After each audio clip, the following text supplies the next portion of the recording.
Pemirsa, Presiden terpilih Joko Widodo mengubah postur kabinet pemerintahannya. Jumlah pos kementeriannya akan berkurang, tetapi jumlah kementerian koordinator bertambah.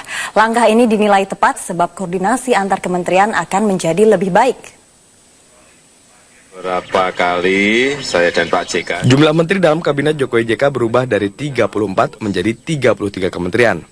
Anggota tim transisi Hasto Kristianto mengatakan, perubahan komposisi kabinet Jokowi JK yang menambah porsi kementerian koordinator dan mengurangi satu kementerian dilakukan atas dasar efektivitas dan efisiensi kerja pemerintah ke depan.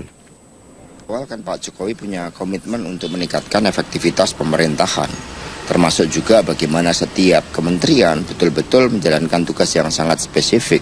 Kita melihat adanya duplikasi begitu banyak fungsi-fungsi kementerian. Misalnya pemberantasan kemiskinan itu ada di sekitar 16 kementerian. Sehingga dalam perspektif itu dengan pengurangan kementerian dari 34 menjadi 33. Dan di sisi lain dengan menambah satu Menko, itu menunjukkan bahwa upaya untuk menghasilkan arsitektur kabinet yang bekerja, yang efektif, itu dari desainnya betul-betul diwujudkan.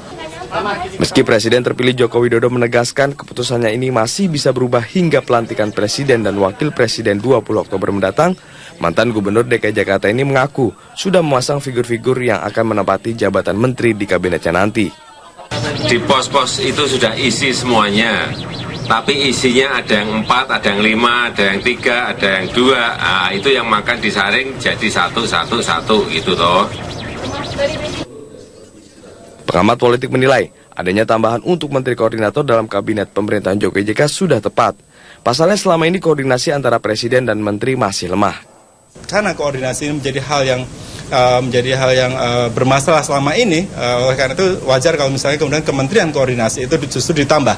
Karena dengan penambahan kementerian koordinasi, saya kira koordinasi di level yang teknis, level yang sektoral, itu bisa dijalankan secara lebih baik lagi, secara lebih optimal, sehingga presiden dan wakil presiden itu bisa dengan lebih mudah mengimplementasi jalannya program-program pembangunan dan juga melakukan evaluasi. Saat ini seleksi para calon menteri dan kalangan profesional masih mencapai tahap fit and proper test. Adapun penjaringan calon menteri dari partai politik belum rampung karena baru 2 partai politik yang menyerahkan nama calon. Tim Liputan, Metro TV. Sementara itu, Presiden dan Wakil Presiden terpilih sebelumnya menyatakan tidak ada wawancara resmi dengan para calon menteri di kabinetnya nanti. Selama ini mereka hanya mengkaji kemampuan para calon menteri dari rekam jejak mereka. Proses wawancara juga dilakukan secara informal.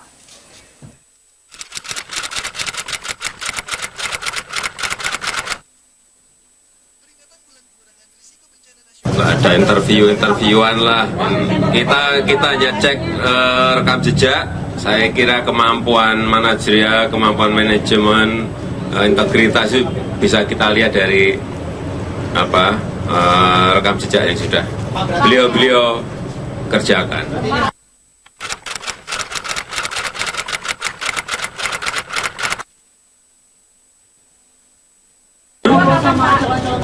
Udah, ada yang ngobrolnya di warung, ada yang ngobrolnya di sini, ada yang ngobrolnya di Pak JK, ada yang ngobrolnya di kantor, macam-macam lah. Kita ini jadi yang dicek nggak merasa gitu loh.